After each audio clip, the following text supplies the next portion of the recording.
Kebetulan saya S3-nya berkaitan dengan penggunaan teknologi IoT di bidang pertanian, Pak Pendeta. Jadi disebutnya smart farming. Tapi kan jadi dosen katanya kurang duitnya gitu. Oh, memang sih awal mula memang saya nggak memikirkan itu ya, Pak Pendeta mikir ya. itu ya. Nggak memikirkan.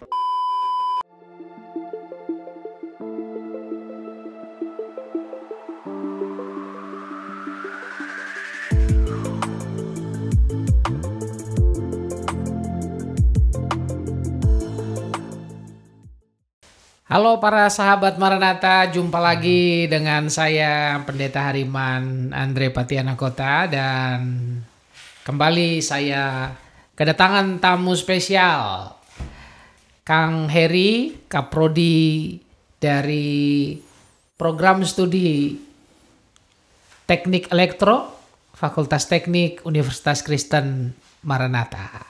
Halo Kang Heri, apa kabar? Damang, Pak Pendeta, baik. Wow, sehat-sehat ya. Sehat-sehat, Puji Tuhan. Nah ini Kang Heri sebentar lagi akan menyelesaikan program doktoralnya ya di ITB, Iya, betul, Pak Institut Teknologi Bandung, dan baru saja mencapai jabatan akademik lektor kepala. Selamat ya, Kasih Pak Pendeta. Kang Heri, dan semoga selesai doktor dan bisa cepat-cepat profesor. Amin. Kang Heri, saya mau bertanya sedikit nih.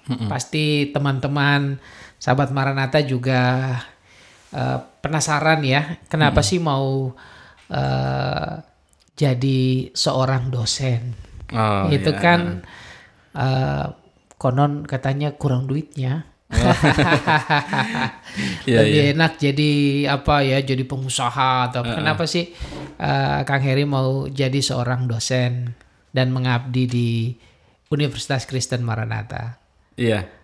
Awalnya Pak Pendeta saya tertarik jadi dosen itu ketika kuliah gitu ya, Pak Pendeta ya. Memang kalau ketika kuliah itu saya suka ke depan gitu ya, suka ngerjain soal di depan gitu ya. Terus banyak teman-teman juga yang kalau mau ujian ngumpul di kos gitu ya. Untuk Jadi Kang belajar Heri bersama. yang suka ngajarin juga. Iya, seperti itu. Nah, ya mungkin saya tertarik ya untuk di dunia pendidikan gitu ya, untuk mengajar, untuk apa, mungkin karena tadi ya saya suka ke depan, kalau kalau disuruh dosen ke depan ngerjain soal saya suka duluan gitu ya, suka maju ke depan Maju gitu ke depan ya. Nah, lama-lama tertarik gitu ya. Saya suka ngajar, suka gitu. Nah, dari situ sih awal mulanya tertarik untuk jadi dosen gitu, Pak Pendeta. Tapi kan jadi dosen katanya kurang duitnya gitu. Oh, memang sih awal mula memang saya nggak memikirkan itu ya, Pak Pendeta ya. Itu ya. Nggak memikirkan gaji apa, nggak memikirkan. Pokoknya saya pengen jadi dosen gitu. Gitu. Tapi ternyata setelah jadi dosen nggak terbukti juga ya, berkat Tuhan mah ada aja ya. Amin. Ya, bahkan kalau kita punya kepakaran di bidang tertentu, kita punya keahlian, kan bukan kita yang cari duit, tapi duit yang cari kita ya. Betul, Pak Pendeta. Betul. Ya. Kang Heri, proses penyelesaian studi S3 ini boleh cerita sedikit mungkin apa yang menjadi konsentrasi untuk dalam penulisan disertasi, proyek apa yang sedang digarap? Oh ya, kebetulan saya S3-nya berkaitan dengan penggunaan teknologi IoT di bidang pertanian, Pak Pendeta. Jadi disebutnya smart farming ya smart Smart farming, farming. IoT platform lah seperti itu. Jadi saya membuat platform pertanian pintar berbasis teknologi IoT untuk diterapkan di pertanian ya. Misalnya untuk monitoring defisiensi nutrisi pada tanaman ya, menggunakan perangkat chlorophyll meter, tapi itu sudah terhubung dengan platform yang ada di cloud server gitu ya. Kemudian bisa diamati kondisi defisiensinya dan bisa menghasilkan rekomendasi pemupukannya harus berapa gitu. Dipupuknya harus berapa banyak gitu. Oh, itu konkretnya kayak apa? Naruh alatnya di mana, lalu kemudian kita bisa termonitor. Oh, ini tanaman ini kurang gizi, misalnya ya. kurang nutrisi, harus dipupuk gitu. Teknisnya tuh kayak apa? Gambaran konkretnya? Ya, jadi kelebihan dari yang saya buat ini, Pak Pendeta, nggak naruh sensor-sensor di lahan, tidak. Jadi si alat itu satu dibawa oleh si petani, kemudian diukur ke daun-daun tanaman padinya, ya di beberapa titik lah gitu ya, berapa titik. Nah nanti si data-data klorofil itu dari tanaman padi misalnya gitu ya, nanti itu disimpan juga di alatnya atau bisa dikirim ke platform di cloud servernya. Nanti bisa diamati di menggunakan AI tadi ya, artificial intelligence, kemudian nanti bisa menghasilkan rekomendasi pemupukannya berapa gitu. Nah itu jadi ada dua sistem yang saya bikin itu, yang tadi yang pakai perangkat chlorophyll meter yang dibawa-bawa petani, terus diukur-ukur gitu ya. Jadi berapa klorofilnya, kemudian titik-titik pengukurannya itu berdasarkan koordinat GPS-nya gitu. Jadi terekam semua gitu. Terekam semua. Jadi hanya ke titik tertentu udah bisa dapat di sekian meter itu ya, atau sekian hektar. Berapa hektar gitu ya misalnya. Hektar gitu ya. Itu memang kalau yang pakai chlorophyll meter itu memang tidak bisa sampai ratusan hektar yang luas gitu ya, atau misalkan yang terlalu luas. Itu ya terbatas mungkin ya, nggak bisa terlalu luas karena mungkin si petaninya kan harus keliling ya. Terlalu jauh tidak bisa mungkin karena terlalu luas. Nah yang kedua itu saya bikin menggunakan drone. Jadi drone terbang, dipoto dari atas, tapi fotonya pakai kamera multispektral. Nah dari kamera multispektral itu dapat spektrum cahaya pantulan dari tanaman padi misalnya gitu ya, inframerahnya gitu. Nah itu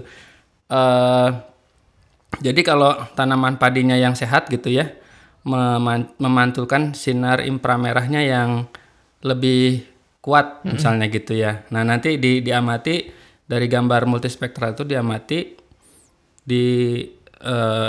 hitung juga nanti si tanaman itu tuh butuh pupuknya berapa gitu. Iya. Itu udah langsung ketahuan gitu ya. Langsung bisa ini karena dia memantulkan inframerahnya cuma segini, berarti langsung dia bisa rekomendasikan pupuk yang harus diberikan segini gitu. Betul. Wow, ini akan sangat menolong para petani ya. Betul. Ini yang disebut bertani pintar ya, bertani cerdas ya. Dengan memanfaatkan kecanggihan teknologi ya, uji kadar klorofil atau dengan kamera multispektral. Kamera multispektral. Wow, ini pasti akan membantu para petani untuk meningkatkan produktivitas ya, dan kualitas dari produk-produk yang dihasilkan dalam dunia pertanian. Wah, itu kalau sudah selesai nanti akan ditawarkan secara bebas di dunia industri, atau punya bayangan seperti apa? Hak paten? Kalau paten sih sudah Pak Pendeta. Oh, paten sudah. Pak Pendeta yang tadi yang chlorophyll meter tadi sudah buat patennya. Terus yang drone itu belum sih, itu belum buat patennya, tapi ya rencananya mah akan buat patennya juga ya. Dibuat patennya dan digunakan gitulah. Dan kalau digunakan secara massal begitu ya. Ini tadi yang saya bilang teman-teman, bukan kita yang nyari duit yang nyari kita, gitu Iya. ya. Betul. Jadi wow, ini semoga apa yang digeluti itu akan sangat membantu ya para petani Iya. di Indonesia secara khusus, sehingga mereka bisa meningkatkan produktivitasnya. Gitu Amin. ya. Amin. Nah, Kang Heri, Iya. Kang Heri karena mau jadi dosen, studi terus sampai S3, lalu bereksperimen ya, punya temuan-temuan yang baik seperti tadi. Tapi saya barangkali mau membawa Kang Heri untuk flashback sebentar ke depan, gitu ya, ke belakang ya, flashback ke belakang. Dulu waktu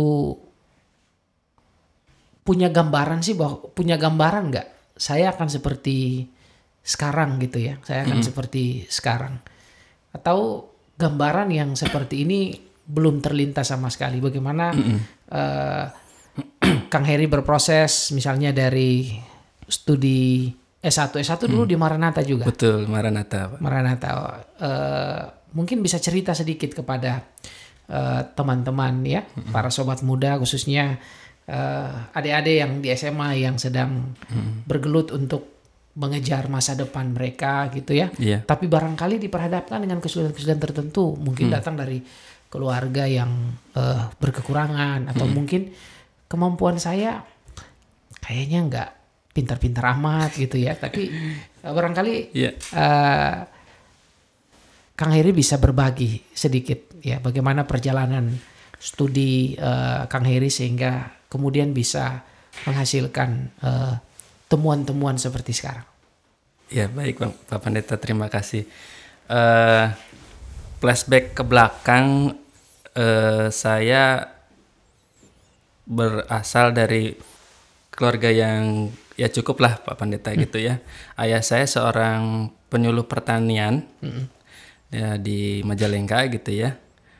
Ibu rumah tangga gitu ya. Memang ayah saya itu tekadnya kuat untuk menyekolahkan anak-anaknya gitu ya. Ya saya dari Majalengka setelah lulus lulus SMA 1 Majalengka, saya langsung ke Bandung gitu ya. Saya mendaftar di Maranatha di Teknik Elektro. Nah, dan saya masuk ke Teknik Elektro. Memang awalnya agak berat gitu Pak Pendeta, elektro itu ya. Saya ya puji Tuhan tapi tidak terlalu inilah gitu ya. IPK-nya 2,9 lah waktu 2,9. itu semester 1. Semester 1. Semester 1. Naik semester 2 naik gitu ya. 3,5, 3,6 naik terus sampai ya jadi grafiknya naik gitu Pak Pendeta. Grafiknya naik. Grafiknya naik. Kemudian memang kalau dari secara ekonomi kan tadi pas-pasan ya orang tua.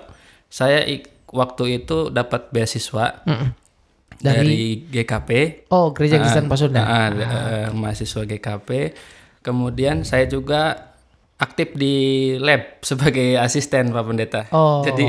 Jadi ya untuk mendapatkan ya uang jajan atau apa gitu dari asisten. Dari asisten gitu ya. Uang kuliah sudah dapat dari Gereja Kristen Pasundan ya. IP makin tinggi, makin besar dapat beasiswanya. Betul Pak Pendeta, ya seperti itu. Ya terus kemudian ya intinya sih Pak Pendeta sebenarnya kalau di kita rajin ya, rajin terus semangat ya, tekun, ulet gitu, berhasil Pak Pendeta. Berhasil. Betul. Walaupun misalkan kita kemampuannya pas-pasan gitu ya dalam hal ya mungkin karena ya kemampuannya gitu tidak terlalu pintar misalkan gitu, tapi kalau IQ-nya ya, tapi kalau kita rajin, tekun, semangat, kerja keras, berhasil lah Pak Pendeta. Betul ya, betul. Dilatih terus kan lama-lama jadi pintar juga gitu. Betul ya. Nah ini kabar baik ya untuk teman-teman. Ternyata kita nggak punya nggak punya alasan sebenarnya untuk tidak bermimpi ya. Kita nggak punya alasan untuk untuk tidak maju. Kalau punya niat dan berusaha pasti ada jalan ya. Pasti kemampuan kita juga akan terus terasa ya. Amin, sampai bisa. Tadi ini menarik teman-temannya sempat IP-nya cuman 2, ya. 2, lalu kemudian setiap semester naik sampai IP-nya baik sekali. Lalu hari ini bisa jadi dosen ya, bisa jadi kaprodi dan tidak lama lagi akan jadi profesor. Jadi buat teman-teman yang berpikir bahwa saya punya kemampuan pas-pasan, sebenarnya itu ekspresi dari rasa minder ya, nggak percaya diri. Kalau kita mau kita bisa, termasuk juga soal finansial ya. Pasti ada beasiswa yang bisa didapatkan ya. Nah ini pengalaman yang menarik ya. Semoga teman-teman semakin terpacu dengan ini. Nah, Kang Heri, barangkali dalam pengalaman Kang Heri sekarang sebagai seorang dosen ya, yang pernah mengalami IP 2, gitu ya, lalu kemudian juga datang dari keluarga yang pas-pasan gitu ya. Apa yang saat ini Kang Heri lakukan ya bersama dengan teman-teman di Prodi Teknik Elektro ketika berhadapan dengan mungkin mahasiswa-mahasiswi yang punya pengalaman yang seperti itu? Apa yang dibagikan untuk mereka sekarang? Ya, untuk mahasiswa-mahasiswi yang mungkin ya Pak Pendeta kondisinya seperti saya waktu dulu ya. Memang untuk mungkin pertama yang saya lakukan itu menyemangati dulu, menyemangati mereka bahwa tidak ada hal yang tidak mungkin kalau kita mau berusaha. Tekun gitu ya, rajin, bekerja keras. Itu kemudian kalau misalkan untuk biaya tadi kan misalkan ada yang kendala kesusahan biaya kuliah atau apa, kami memberitahukan ini adanya beasiswa gitu ya. Kalau misalkan kendala di ekonomi ya coba disampaikan gitu, diajukan surat ke kami supaya kami bisa follow up ke universitas gitu ya. Mungkin ada keringanan atau mungkin ada ditawarkan beasiswa gitu. Betul. Atau yang lainnya gitu Pak Pendeta. Apalagi di Universitas Kristen Maranatha ini kan punya core value ya, integrity, care, dan excellent. Jadi pasti untuk mahasiswa-mahasiswi yang prestasinya mungkin masih harus didongkrak atau berasal dari keluarga yang kurang, Maranatha dengan nilai care-nya itu ya akan senantiasa berupaya untuk membantu. Betul. Dan karena itu barangkali Kang Heri mau menyampaikan semacam kata-kata motivasi ya, kata-kata motivasi untuk teman-teman yang sekarang ini barangkali sedang ada dalam posisi galau ya. Ini saya mau kuliah atau enggak ya karena kondisinya lagi begini ya. Barangkali berdasarkan pengalaman Kang Heri ya, datang dari keluarga yang seperti tadi sudah dikemukakan ya. Bahkan saya dengar sebelum jadi dosen sempat melanglang buana dulu ya beberapa tempat ya. Nah, barangkali Kang Heri bisa cerita sedikit pengalaman itu dan sekaligus mungkin bisa memberikan kata-kata motivasi ya untuk para sahabat Maranatha sekalian. Makasih Pak Pendeta. Untuk para sahabat, teman-teman sekalian yang akan melanjutkan studi gitu ya, tetap semangat gitu ya.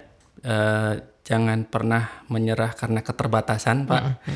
Walaupun kita terbatas, tapi jangan menyerah, jangan menjadi jangan berhenti di situ gitu ya. Kita harus berusaha terus. Pengalaman saya setelah lulus S1 di Teknik Elektro Maranatha, tadi dikatakan oleh Pak Pendeta ya, saya juga bekerja dan memang pas setelah lulus itu memang saya memasukkan ini Pak, lamaran dulu ke sempat ngelamar Teknik Elektro Maranatha ke universitas ya untuk calon dosen. Nah, tapi kan mungkin karena proses gitu ya. Nah, sambil itu saya sambil bekerja. Saya pernah bekerja di DSU ya. DSU itu anak perusahaannya di bawah yayasan PTKM ya. PTKM Maranatha. Nah, kebetulan waktu itu sedang ada project itu building automation system. Jadi di Jakarta, di suatu mall yang terbesar. Di situ kami ikut membangun sistem di building automation systemnya. Jadi dari membuat boardnya, membuat perangkat keras, membuat perangkat lunaknya, saya ikut membantu di situ sampai jadi building automation systemnya. Setelah itu saya bekerja lagi di suatu perusahaan informatika software lah gitu ya, sebagai programmer. Nah, di situ saya membuat program untuk telekomunikasi lah, istilahnya software untuk sistem telekomunikasi. Nah setelah itu saya baru dipanggil lah dari Maranatha gitu. Baru ada panggilan dari Maranatha. Baru ada panggilan dari Maranatha. Kemudian karena saya memang masih S1 waktu itu ya. Masih S1, awalnya memang saya pengen jadi dosen gitu ya. Saya balik lagi gitu Pak. Nah, kemudian di Maranatha selama 6 bulan, 1 semester itu saya memang menjadi asisten dulu Pak. Asisten di dosen gitu ya, asisten dosen, bantu dosen lah istilahnya ya, responsi gitu ya di lab. Nah setelah itu saya lanjut S2 di ITB, di Teknik Elektro juga. Nah 2000, jadi saya lulus, saya itu angkatan 99. Lulus 2004 di Elektro Maranatha. Terus 2005 itu saya S2 di ITB. Sampai 2007. 2 tahun. 2 tahun. Kemudian 10 tahun kemudian setelah saya itu 2017 saya S3 di ITB Pak. S3 kembali di ITB dan sekarang sudah hampir selesai ya. Tinggal ujian terbukanya saja ya. Iya. Oke. Ternyata ada lika-likunya ya. Ada proses yang harus dilewati. Tapi tadi Kang Heri katakan jangan menyerah. Jangan menyerah. Jangan menyerah. Kejarlah mimpi teman-teman, karena untuk setiap orang yang berusaha pasti kepadanya akan mendapatkan hasil yang terbaik sesuai dengan usahanya. Sekali lagi terima kasih. Terima kasih Pak Pendeta Kang Heri untuk waktu yang sudah diluangkan berbagi dengan kita semua para sahabat Maranatha, dan kita doakan semoga temuan-temuan yang dikembangkan oleh Kang Heri itu akan bermanfaat membantu para petani di Indonesia, meningkatkan produktivitas dan membawa kesejahteraan untuk para petani. Amin. Sekali lagi terima kasih, Tuhan Yesus berkati. Amin, terima kasih Pak Pendeta. Salam sehat untuk teman-teman semua dan salam AS, integrity, care and excellence.